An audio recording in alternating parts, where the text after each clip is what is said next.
Paz seja Jesus para todos, Deus abençoe em nome de Jesus. Estamos aqui para gravar a segunda parte do nosso vídeo, que o coração do homem não é enganoso. O homem que serve a Deus, um homem que é temente a Deus, um homem que obedece a Deus, ele não está enganado. Quem está enganado é o que nós falamos no vídeo número 1. É o povo que está com o ouvido tampado e com o coração duro para não ouvir a voz de Deus. Aí eu te pergunto, o coração de Noé era enganoso? Noé seguia as suas próprias vontades? Noé seguia a vontade de Satanás? Não, Deus disse que ele era justo. Gênesis capítulo 7, versículo 1. Jó, capítulo 1, versículo 8. Deus dá testemunho de Jó. O coração de Jó era enganado? Jó estava vivendo enganado? Não. Deus disse para Satanás que Jó era servo, temente, íntegro, justo, que se desviava de quê? Do mal. Teve mais uma coisa que Deus guardou para Satanás ver com os próprios olhos dele, que ele não sabia que Jó era, mas Deus sabia. Quando Satanás faz tudo aquilo com Jó, no capítulo 1, a Bíblia diz que Jó se prostra e adora a Deus. O que você quer dizer com isso, irmão? Jó, Deus não falou para Satanás, mas Deus sabia. E Jó mostrou, ali naquele momento, ele era um adorador incondicional. Ele adorou a Deus incondicionalmente do que estava acontecendo com ele. Vamos lá. A Bíblia diz em João capítulo 1, versículo de número 47, que Jesus disse de Natanael: eis aqui um verdadeiro israelita em que não há dolo. O significado da palavra dolo é só você pesquisar. É engano ou erro. Eis aqui um verdadeiro israelita. Nesse homem não há engano. Nesse homem não há nenhum erro. Esse homem está guardando a palavra de Deus. Você vê que o jovem rico, Mateus capítulo 19, ele fala para Jesus: bom mestre, o que dei de fazer para herdar a vida eterna? Jesus fala: por que me chama bom? Um só há um bom, que é Deus. Sabes os mandamentos? Jesus recita o mandamento e fala para ele: faze isso e viverás. Aí ele diz: eu tenho guardado tudo isso desde a minha mocidade. Jesus: falta-te uma coisa. Será que Jesus estava errado em analisar que naquele homem, naquele jovem, faltava só uma coisa? Tirar o coração dele da riqueza, tirar a confiança dele da riqueza? Porque todos os outros mandamentos aquele homem estava guardando. Por isso que Jesus falou que só faltava uma coisa nele. Aquele homem estava vivendo enganado, estava obedecendo a Deus em todos os outros mandamentos enganado, só que Jesus queria que ele tirasse o coração da riqueza. Então, nós vamos fazer essa segunda parte agora, e vamos analisar aqui, olha o versículo 5 do capítulo 17 de Jeremias. Grava isso aqui, irmãos, ó. Assim diz o Senhor: maldito o homem que confia no homem e faz da carne o seu braço e aparta o seu coração do Senhor. Eu, você, todos nós, se apartar o nosso coração do Senhor, se abandonar o Senhor, logicamente que nós vamos viver enganado. Isso é óbvio. Mas agora, o que confia no Senhor, o que serve ao Senhor, o que se entrega ao Senhor, não está vivendo enganado, gente. Pelo amor de Deus. Olha só o que Jesus disse. Marcos, capítulo 12, versículo 29 e 30. Ó, e Jesus respondeu e disse-lhe: o primeiro de todos os mandamentos é: ouve, Israel, o Senhor nosso Deus é o único Senhor. Amarás, pois, ao Senhor teu Deus de todo o teu coração, e de toda a tua alma, e de todo o teu entendimento, e de todas as tuas forças. Este é o primeiro mandamento. Ouve. Amarás ao Senhor todo o teu coração, toda a tua alma, todo o teu entendimento, todas as tuas forças. O que Jesus está dizendo? Você precisa amar a Deus por completo. Você precisa se entregar para Deus por completo, sem reservas. Aí Jesus vai ensinar em João capítulo 4, versículo 22 e 23. Deus é Espírito. Importa que os que o adorem em espírito e em verdade, porque assim ele procura os tais que o adorem. Então, é de dentro para fora. Não é uma falsa religiosidade. Não é uma falsa espiritualidade, igual os fariseus, que se vestia como um servo de Deus, que conhecia a palavra de Deus, que tinha oratória, que orava, que jejuava, que dava esmola, que se sentava nos melhores assentos no templo, mas dentro deles, eles eram sepulcro caiado. Por fora eles eram formosos, mas por dentro estava podre. O próprio Jesus disse para nós, em Mateus 23, na cadeira de Moisés está sentados os escribas e fariseus.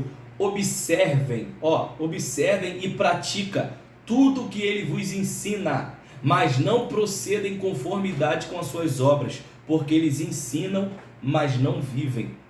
Aí, em Mateus capítulo 5, versículo 20, Jesus disse: se a vossa justiça não exceder, ser superior a dos escribas e fariseus, de modo nenhum entrarei no reino dos céus. Por que Jesus está dizendo ser superior à nossa justiça da deles? Porque a justiça deles era só no ensinamento, no comportamento, no interior.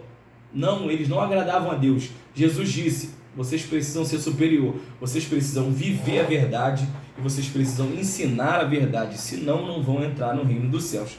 Vamos analisar aqui o significado, como eu falei no primeiro vídeo, que eu deixei para falar no segundo. O significado de enganoso é o que? Que contém ou esconde engano, falso, próprio para enganar. Seu coração contém engano? Seu coração é falso? Seu coração é próprio para enganar? É isso? Você é servo de Deus, você é serva de Deus? É nesse estado que você está diante de Deus? Se for nesse estado que você está diante de Deus, se for nesse estado que eu estiver diante de Deus, Deus vai nos reprovar. Nós não podemos estar dessa forma diante de Deus. Nós temos que amar Deus com todo o coração, com toda a alma, com todo o entendimento, com todas as forças.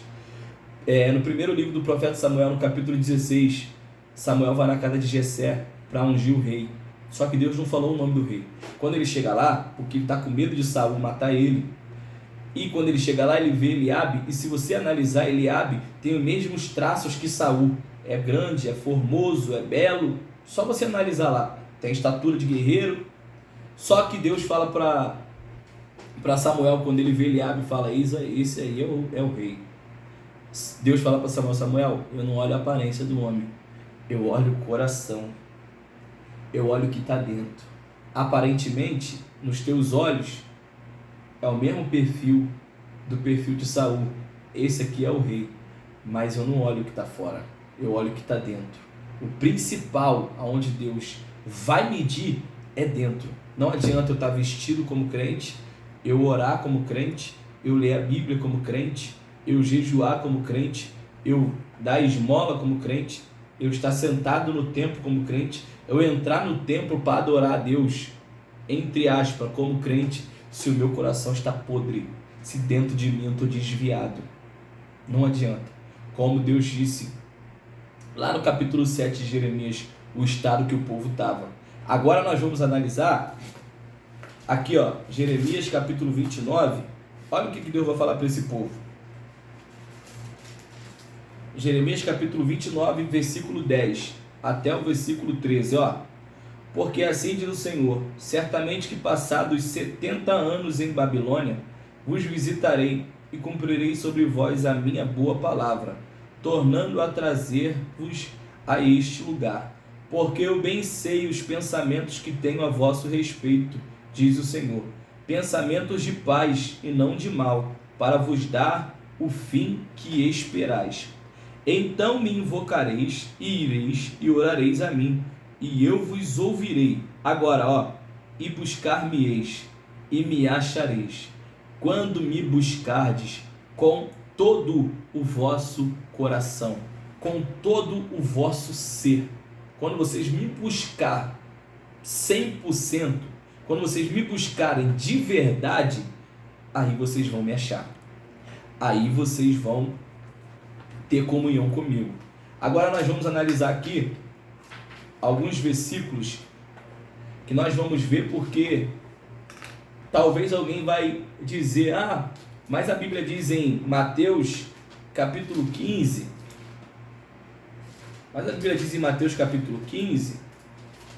que o coração do homem é que procede todas as coisas. Vamos analisar aqui, Mateus capítulo de número 15.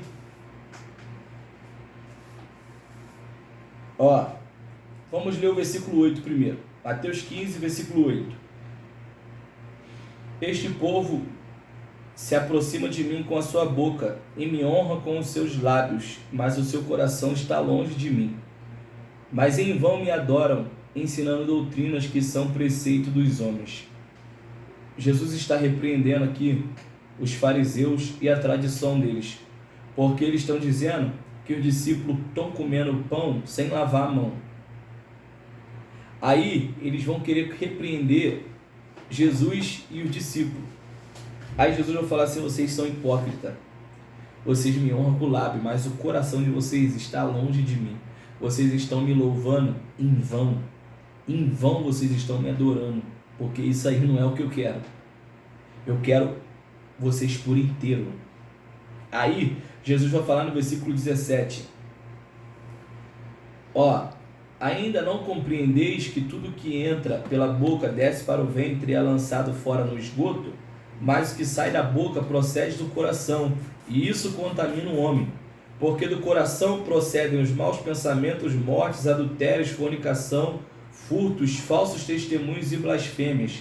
São estas coisas que contaminam o homem, mas comer sem lavar as mãos, isso não contamina o homem. Ou seja, não é que o homem está contaminado, de certa forma, no caráter. Aqui Jesus ainda não tinha morrido. A natureza de Adão ainda estava no homem.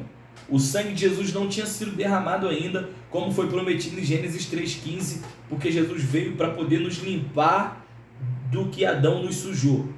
Então, só que Jesus está falando da prática de vida dos homens, do caráter dos homens. O que contamina o homem é o que sai. Por que contamina o que sai? Vamos olhar aqui o que Tiago diz. Tiago, capítulo de número 1. Tiago, capítulo 1, versículo 14. Mas cada um é tentado quando atraído e engodado pela sua própria concupiscência. Depois, a concupiscência concebido dá à luz o pecado. E o pecado sendo consumado gera morte. Presta atenção. Mas cada um é tentado quando atraído e engodado pelo seu próprio desejo, pela sua própria concupiscência, por aquilo que a pessoa quer cometer. Ou seja, Satanás vem e tenta. Aí se a gente for atraído, for engodado, aí nós vamos desejar e vamos cometer. Então, quando Jesus está dizendo na prática, é porque já aconteceu tudo isso aqui. A pessoa foi tentada, foi atraída, foi engodada pelo seu próprio desejo que ela quis cometer. Depois, havendo a concupiscência concebida, dá à luz o pecado. E o pecado sendo consumado gera morte. Então, você vê o versículo 16 de Tiago capítulo 1 agora. Não erreis, meus amados irmãos. Então, não deixe acontecer com vocês. Não seja atraído pela tentação. Não deixe os seus sentimentos se levar pela tentação, assim como aconteceu com Eva. Porque se você for analisar o que aconteceu com Eva, olha só. Capítulo 3 de Gênesis, versículo 1 em diante. Ora, a serpente era mais astuta que todos os animais do campo que o Senhor Deus tinha feito. E esta disse à mulher: é assim que Deus disse, não comerás de toda a árvore do jardim? Olha a resposta de Eva. E disse a mulher à serpente: do fruto das árvores do jardim comeremos, mas do fruto da árvore que está no meio do jardim, disse Deus, não comereis dele, nem nele tocareis, para que não morrais. Então a serpente disse à mulher: certamente não morrereis, desfazendo a palavra de Deus. Porque Deus sabe que no dia em que dele comerdes, se abrirão os vossos olhos e sereis como Deus, sabendo o bem e o mal. Versículo 6. E viu a mulher que aquela árvore era boa para se comer e árvore desejável aos olhos, e árvore desejável para dar entendimento. E tomou do seu fruto, comeu e deu também ao seu marido, e ele comeu com ela. Olha o que o tentador fez com ela.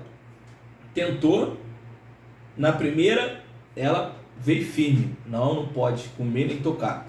Depois a Satanás disse: certamente não morrereis.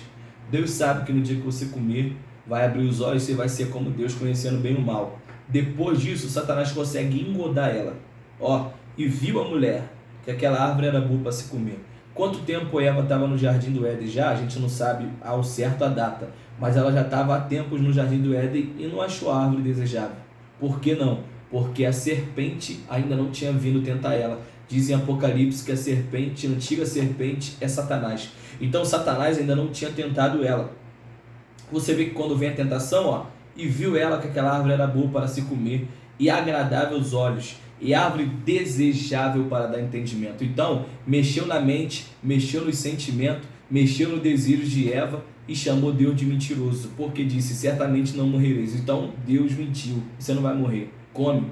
Eva foi enganada, aí comeu o fruto. É isso que Tiago está dizendo que não pode acontecer. Por isso que ele disse no versículo 16: não erreis, meus amados irmãos, no capítulo 1, que nós não podemos seguir isso. Aí nós vemos que Tiago ainda fala, no capítulo 4, versículo 7, sujeitai-vos, pois, a Deus, obedeça a Deus sem se opor, resisti ao diabo, não dá brecha para o diabo, não ceda às tentações, e ele fugirá de vós. Aí, nós temos ainda aqui, Mateus capítulo 5, olha o que diz em Mateus capítulo 5, no versículo 28, eu, porém, vos digo que qualquer que atentar numa mulher para cobiçar, já em seu coração cometeu adultério com ela. Ou seja, o adultério no Antigo Testamento era se alguém se deitasse, ou a mulher com o homem, ou o homem com a mulher, se não fossem casados. Se eu me deitasse com uma mulher que era casada, era adultério, eu sendo solteiro. Se eu, sendo casado, me deitasse com uma mulher solteira ou casada, eu estava cometendo adultério. Só que aqui Jesus está dizendo que se eu agora olhar e desejar no meu coração, já adulterei. Então você vê que é tentado, atraído e engodado pelo seu próprio desejo. Por aquilo que o homem desejar, é o que ele vai cometer o pecado. Então você vê, o pecado agora de adultério é se eu olhar e desejar no coração, já adulterei. Aí você vê que antigamente o homicídio era só se matasse, né? Mas em 1 João, capítulo 3, versículo 18, lá na epístola fala que quem odeia seu irmão, e odeia onde? Aqui dentro, já é homicida. E nenhum homicida tem nele a vida eterna. Então, é aqui dentro. Por quê? Porque odeia? Porque dentro dele já está o ódio? Não, porque aconteceu alguma situação que ele não gosta do irmão, que ele não quer perdoar o irmão e está com o coração desse jeito. Ele precisa perdoar o irmão, precisa se arrepender, porque senão ele não vai entrar na vida eterna. Então, nós vamos analisar agora aqui os textos que nos mostram que nós podemos ter um coração agradável a Deus, um coração puro, um coração bom diante de Deus. Olha o que diz Mateus capítulo 5, versículo 8. Bem-aventurados os limpos de coração, porque eles verão a Deus. É Jesus que está dizendo, não se esqueça disso. Bem-aventurados os limpos de coração, porque eles verão a Deus. O que diz? Lá em Provérbios capítulo de número 4.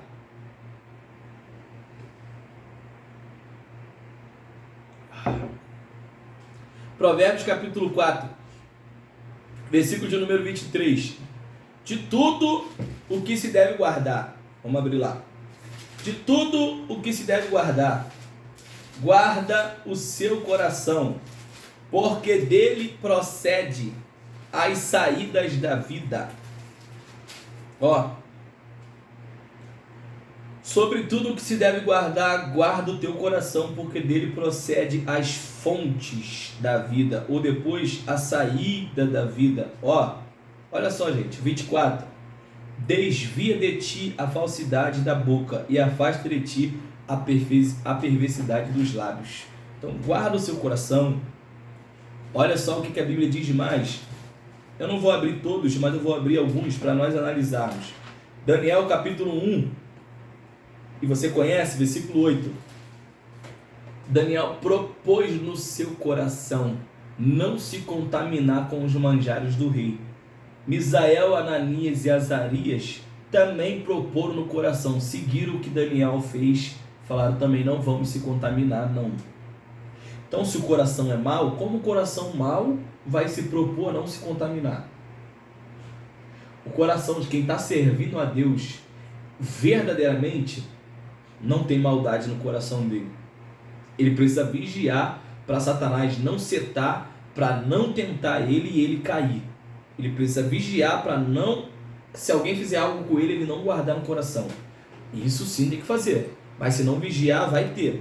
Vamos analisar aqui agora alguns salmos. Olha só. Salmos de número 15. Salmos de número 15. Versículo 2. Aquele que anda sinceramente e pratica a justiça e fala a verdade no seu coração. Ó, o que tem esse? O versículo 1. Senhor, quem habitará no teu tabernáculo? Quem morará no teu santo monte? Aquele que anda sinceramente e pratica a justiça e fala a verdade no seu coração.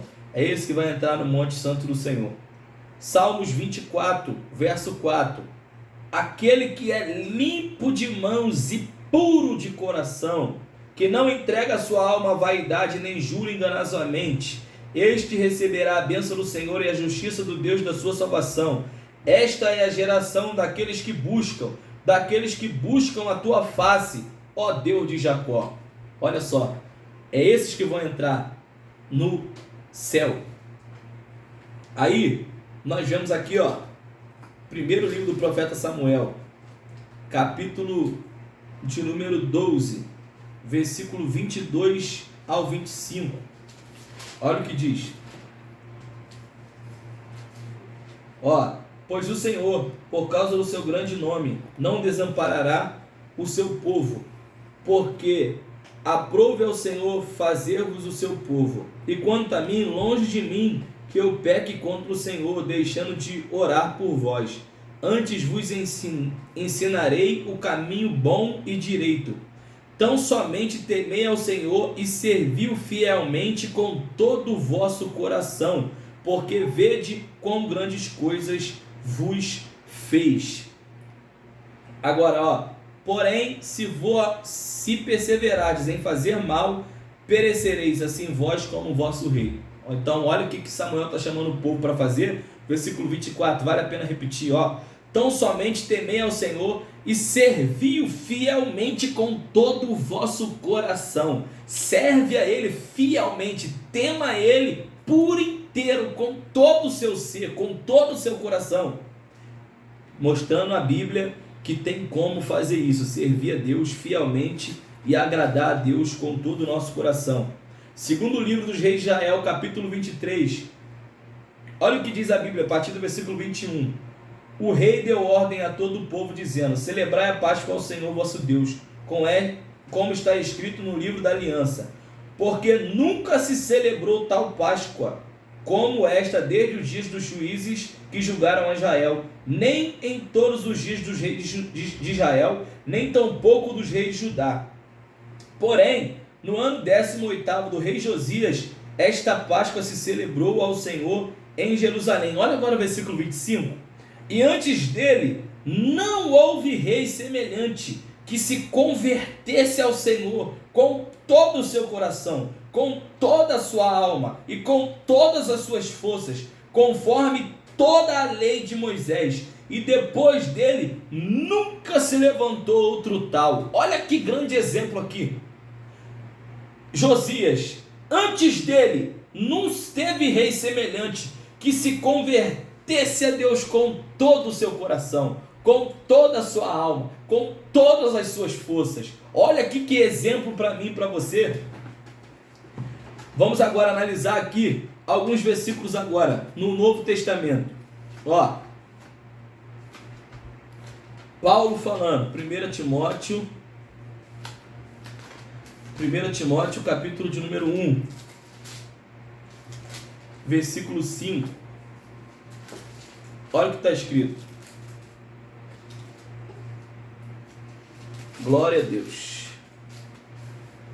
Ora, o fim do mandamento é o amor de um coração puro e de uma boa consciência e de uma fé não fingida. O fim do mandamento é o amor de um coração puro e de uma boa consciência e de uma fé não fingida.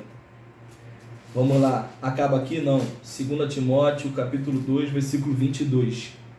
Foge também das paixões da mocidade e segue a justiça, a fé, o amor e a paz com os que com o coração puro invocam o Senhor. Olha só Paulo dizendo, coração puro, invocam o Senhor.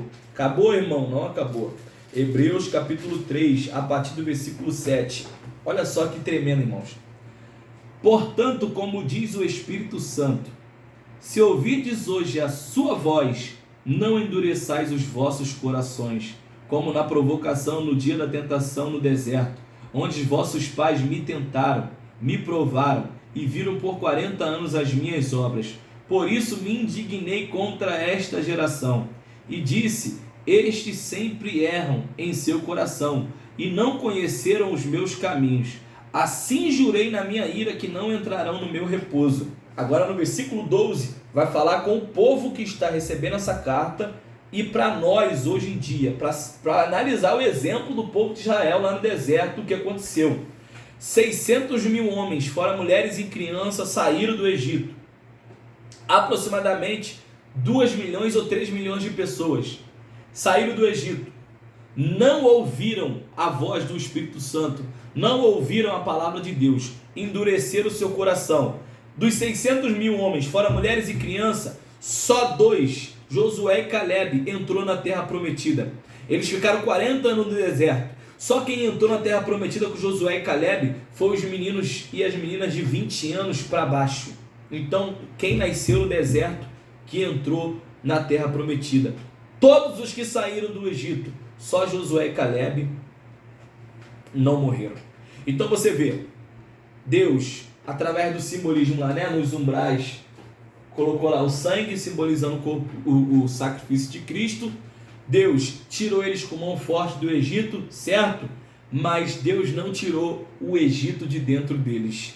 Deus não converteu eles, porque esse papel não é com Deus. Desculpa se eu estou te dizendo algo que parece ser uma novidade, mas não é novidade, é só ler a Bíblia. Deus enviou seu Filho para morrer por nós, nos limpou da natureza caída. Deus nos livrou das garras de Satanás, porque se dependesse de nós, Satanás já tinha ceifado a nossa vida há muito tempo, Deus não permitiu. Deus nos chamou, nós ouvimos, Deus usou alguém para nos trazer para a presença dele, para pregar para nós, para enviar a palavra para nós. Nós estávamos perdidos, cegos no mundo, nós ouvimos e viemos para a presença de Deus. Agora somos nós que temos que guardar a palavra de Deus, somos nós que temos que fazer o que Jesus falou em Mateus 7:24. Todo aquele que escuta a minha palavra e pratica será semelhante a um homem prudente que edificou a casa sobre a rocha. A gente precisa ouvir e colocar em prática os ensinamentos de Jesus. Não fazer como o povo de Israel, que no versículo 26 de Mateus 7, Jesus diz, e todo aquele que escuta minhas palavras e não pratica será comparado a um homem insensato que edificou a sua casa sobre a areia. Esse povo de Israel, que o escritor aos Hebreus está citando aqui, do versículo 7 ao versículo 11, a casa deles estava na areia, não estava na rocha que era Cristo, porque eles não botaram a palavra de Deus em prática. Olha o versículo 12, Hebreus capítulo 3. Vede, irmãos, que nunca haja em qualquer de vós um coração mau e infiel para se apartar do Deus vivo. Vede, irmãos, que nunca haja em qualquer um de vós um coração mau e infiel para se apartar do Deus vivo. O que ele está dizendo? Tem como o coração de vocês não ser mau e nem ser infiel, mas são vocês que precisam vigiar, são vocês que precisam guardar sua vida, são vocês que precisam consagrar sua vida ao Senhor, são vocês que precisam buscar o Senhor, igual Jesus disse, todo o seu coração, toda a sua alma, todo o seu entendimento, todas as suas forças. É assim que nós devemos amar a Deus. É bom estar no templo, adorando a Deus lá com os irmãos, mas nós precisamos ter a nossa comunhão com Deus na nossa casa. Precisamos prestar culto a Deus. Aonde nós estamos prestando culto a Deus. Muita gente está no templo, igual o povo de Israel. O povo ia para o templo sem temor, sem reverência, sem obediência. Quanta gente dentro do templo hoje que fica conversando, que fica mexendo no telefone. Quanta gente dentro do templo hoje que não tem reverência à palavra de Deus, que não tem reverência à adoração a Deus.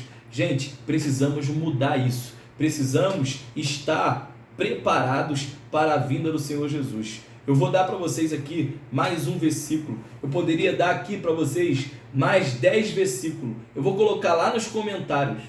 Esses versículos todos eu vou escrever lá no comentário, os que eu não dei, para vocês poderem analisar. Tem Salmo 119, verso 11. Escondi a tua palavra no meu coração, para eu não pecar contra ti. O salmista disse, a palavra de Deus está no meu coração, para eu não pecar contra ele. Primeira epístola, melhor dizendo, o livro do apóstolo João, capítulo 3, versículo 1. Olha isso aqui. Vede com grande amor nos tem concedido o Pai, que fôssemos chamados filhos de Deus. Por isso o mundo não nos conhece, porque não conhece a Ele. Amados, agora somos filhos de Deus, e ainda não é manifesto o que havemos de ser. Mas sabemos que quando Ele se manifestar, seremos semelhantes a Ele, porque assim como é, o veremos. Então está dizendo, nós somos filhos de Deus, nós somos amados, nós somos quem? Nós vimos aqui que nós ainda não somos como nós havemos de ser. Não temos o nosso corpo transformado ainda, não temos o nosso corpo glorificado ainda, mas já temos o nosso corpo purificado do pecado, porque o sangue de Jesus já purificou. Aí ele diz aqui, mas sabemos que quando Ele se manifestar, seremos semelhantes a Ele, porque assim como é, o veremos. Então nós teremos o corpo transformado. Mas tá bom, que nós somos amados, nós sabemos. Que nós somos filhos, nós sabemos. Que nós ainda não temos o corpo glorificado, nós sabemos. Que nós, quando Jesus vier nos ares nos buscar e nós formos encontrar com Ele e sermos arrebatados, nós iremos ter o corpo transformado no momento de abrir e fechar de olhos. Isso nós sabemos. Só que, para isso, olha o que diz o versículo 3. E qualquer que nele tem esta esperança, purifica-se a si mesmo, como também ele é puro. Jesus é puro por inteiro. Jesus andou puro por inteiro nessa terra. A Bíblia está dizendo que se nós temos esperança do arrebatamento, se temos esperança de ser transformado com um corpo igual ao de Cristo glorificado, nós temos que ser puro como Ele é puro. E aqui nessa terra. Ai, irmão, mas é muito difícil. Ai, irmão, mas Deus já nos deu o Espírito Santo. Temos a palavra de Deus. Precisamos ter comunhão com Deus. Precisamos amar a palavra de Deus. Precisamos meditar na palavra de Deus. Precisamos buscar força na palavra de Deus. E precisamos vigiar e guardar as nossas vestes. Assim como a igreja de Sardes guardou. Apocalipse capítulo 3, versículo 4. Tinha um monte de gente lá que estava desviada. Mas tinha um monte de gente também que estava com as vestes purificadas, com as vestes brancas, com as vestes limpas. E esses Jesus disse que vão andar de branco com Ele na eternidade, porque são dignos disso. Então você também, eu também, podemos ter o nosso coração puro. Não podemos só, como devemos ter o nosso coração puro. A nossa vida é em pureza para encontrar com Jesus. O apóstolo João disse em Apocalipse 22, no versículo 11, aquele que é santo, seja santo ainda. Aquele que é puro, seja puro ainda. Então, você pode e eu posso, através do Espírito Santo e da palavra de Deus, viver uma vida com todo o nosso ser puro e agradável a Deus. Que Deus abençoe a sua vida em nome de Jesus.